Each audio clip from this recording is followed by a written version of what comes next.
শেষ হয়েও হইল না শেষ। ইরান এবং যুক্তরাষ্ট্রের এবং ইসরায়েলের মধ্যে যে যুদ্ধ। তারা একদিকে বলছে যে যুদ্ধবিরতি, আবার বলছে যে আলোচনা চলছে, ফোনে আলোচনা চলছে।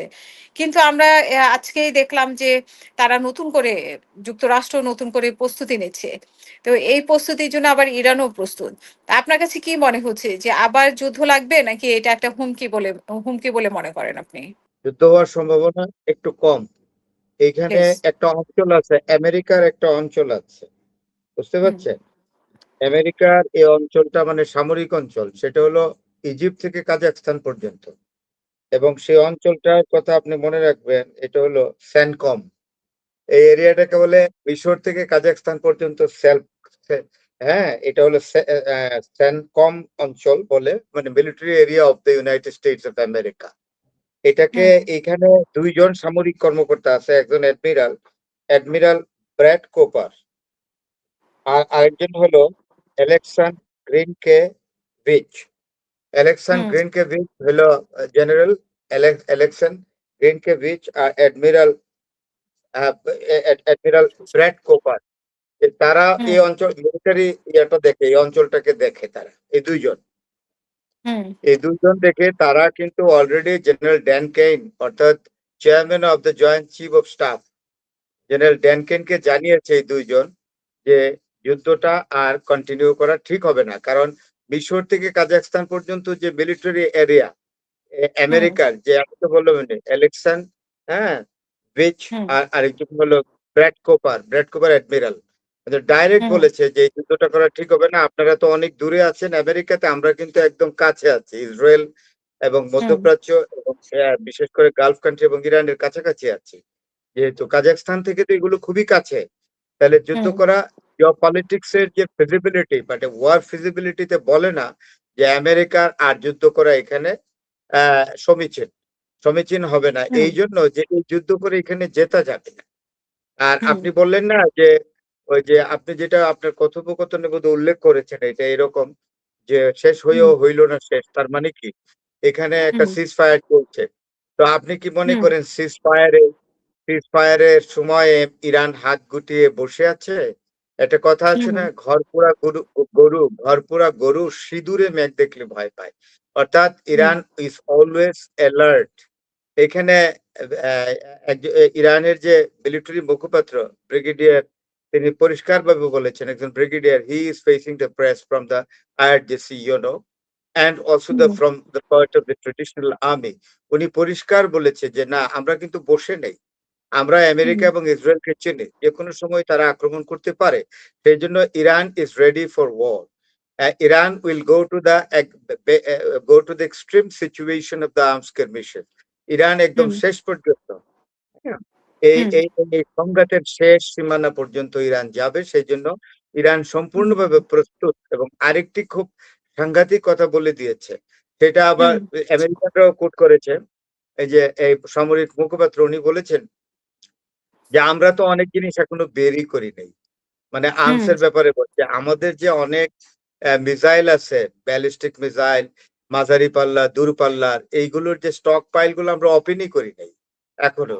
আমাদের তো হুম, হুম, অস্ত্রের বোধহয় ৩ ভাগের ১ ভাগের চেয়েও কম আমরা ওপেন করেছি। হুম? হুম, এই ৩ ভাগের ১ ভাগেরও অর্ধেক খরচ হয়েছে। বাকিটা রয়ে গেছে। আর ২ ভাগ তো ইনট্যাক্ট আছে। এগুলো অনেক সুপিরিয়র। এগুলো অনেক হুম, হুম, সফিস্টিকেটেড এবং অনেক মানে মানে ধ্বংসাত্মক। সো আমরা এগুলো হুম, ওপেন করি নাই। আমেরিকার মনোভাবের উপর এগুলো নির্ভর করে। শুধু তাই হুম, নয় যে এই নেভাল ব্লকেড আমরা কতক্ষণের মধ্যে তছনছ করতে পারি। আমেরিকা একমাত্র ছাড়া, নিউক্লিয়ার ছাড়া এখানে কোন রকম প্রোটেকশন এ আসতে পারবে না। নিউক্লিয়ার প্রোটেকশন করলে তো উনিও বলেছে we will go to the same retaliation. তো সুতরাং হুম, আমেরিকা যা ভাবছে তা কিন্তু হচ্ছে না। আর ডোনাল্ড ট্রাম্প এগুলো করে কোনো লাভ নাই। উনি ওই মার্কেটে স্টক এক্সচেঞ্জের যে মার্কেটটা আছে এগুলোকে জিয়ে রাখার জন্য এগুলো বলে। He is a farce, he is a fake man. It is very hmm, much unfortunate for the American people, that a man like Donald Trump has become exactly the president of the United States of America. এই ধরনের একটা লোক সকাল বিকাল মিথ্যা বলে। এই ধরনের কালকেও আমার একজন মাহমুদ রেজা চৌধুরী নামে একজন খুব হুম, নামকরা মানুষ, বাংলাদেশে ছিলেন, মিডিয়া ব্যক্তিত্ব, এখন আমেরিকাতেই আছেন। উনি স্পষ্ট হুম, করে দুঃখ করে বলেছেন যে আমার লাইফে, আমি বললাম যে মাহমুদ রেজা চৌধুরী ভাইকে বললাম যে, চৌধুরী ভাই আমার লাইফে আমি দেখি নাই এই ধরনের প্রেসিডেন্ট আমেরিকা। তো বলছে, আমিও দেখি নাই। হুম, তো সুতরাং হুম, এভরিবডি ইজ ডিসঅ্যাপয়েন্টেড। আরেকটা কথা আমি আপনাকে একটু বলে নেই, এখানে পিট হ্যাগসেট, সে তো ওয়ার মিনিস্টার ছিল, আগে ডিফেন্স মিনিস্টার। তার এখন হুম, পদবি চেঞ্জ করেছে war minister. He is exactly hmm, investigating pros and cons. তার সাথে কিন্তু জেডি ভেন্সের ঝামেলা লেগে গেছে। জেডি ভেন্স বলছে, আমি জানতে পারলাম যে আমাদের মিসাইল স্টক পাইল কমে গেছে, তুমি আমাদেরকে জানাচ্ছ না কেন? এই নিয়ে হুম, হোয়াইট হাউসে ভীষণ তর্ক, এবং অনেকে বলছে যে একটা হাতাহাতির পর্যায়ে। So this picture is quite unusual, particularly in any time in White House. This exactly the conflict between JD Vance, Vice President, and the War Secretary, Peter Hegseth. It's very unusual. Never hmm, the hmm, world has seen before like this in the White House premises. তো সুতরাং আপনি তো বুঝতে পারছেন যে হুম, পরিস্থিতিটা হুম, কোথায় গিয়ে ঠেকেছে। তো হুম, আর হুম, এইটার পরে, এটা বোধহয় 29 তারিখের ঘটনা। 29 তারিখের পরে হুম, আজকে বোধহয় 1 তারিখ হয়ে গেল নাকি আজকে? ১ তারিখ। মে হুম, মাসের 1 পহেলা মে আজকে। তো হুম, সেখানে আজকে বোধহয় কোথায় যেন যাচ্ছে, না গতকালকে, না পরশুদিন, পিটি হ্যাগসেট গতকালকে যাচ্ছিল কোথায় যেন, চারিপাশে তার একটা বিল্ডিং এর দিক দিয়ে যাচ্ছে কোথাও, ওই আর্মড ডিপুতে যাইতেছিল আর কি, ইউএস আর্ম ডিপু, মানে অস্ত্রাগারে যাচ্ছিল। সেখানে দুই পাশের লোকরা তার ওয়ার ক্রিমিনাল বলে চিৎকার করছিল। ওর লোকগুলা কিন্তু আমেরিকার লোকগুলা, ডায়াসপোরাও না, বিদেশ থেকে কেউ হুম, ওইখানে সেটেল হয় না, খোদ আমেরিকান হোয়াইট স্কিন লোক এই পিটি হ্যাগসেট কে চিৎকার করে বলছে war criminal. And you can hmm, exactly feel the situation of the American minds right now, particularly for the continuous armed skirmishes exactly going on between Iran and America, including Israel, which is creating hmm, so many hmm, problems in blockade, naval blockade, Hormuz tussle, etc., etc. সারা ওয়ার্ল্ডের ইকোনমিকে আপনার paralyse করে দিয়েছে। আপনি জানেন 25 থেকে 26 billion dollar এই পর্যন্ত খরচ হয়ে গেছে। প্রতিদিন হুম, সোয়া বিলিয়ন ডলার প্রতিদিন আমেরিকার খরচ হয়। আগে 1 বিলিয়ন হইতো, এখন আরো বেড়েছে। এখন সোয়া হুম, বিলিয়ন হুম, ডলার। কারণ যুদ্ধটা তো আসলে চতুর্দিকে এগুলো ছড়িয়ে গেছে।